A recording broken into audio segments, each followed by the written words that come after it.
भरत गोगावलेंच्या पालकमंत्रीपदाबाबत गृहराज्यमंत्री योगेश कदमांनी मोठं वक्तव्य केलंय।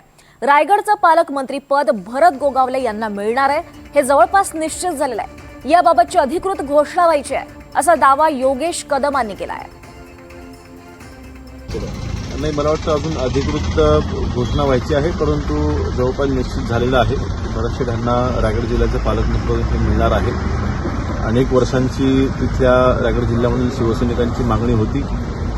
अनेक वर्ष शिवसेनेसाठी झटणाऱ्या एका कार्यकर्त्याला माननीय एकनाथ शिंदे साहेबांनी मंत्रिपद दिलं आणि काही प्रामाणिक शिवसैनिकांच्या भावना अशा होत्या की काही मंत्रिपद नको, पण तुम्ही रायगडचं पालकमंत्रीपद घ्या। इतकं महत्त्व शिवसैनिकांना त्या पदाच्या माध्यमातून शेवटी संघटना वाढवणे आणि विकास करणे हा आहे। मला वाटतं एक सच्चा शिवसैनिकाला न्याय माननीय एकनाथ शिंदे साहेबांच्या माध्यमातून आज मिळतोय।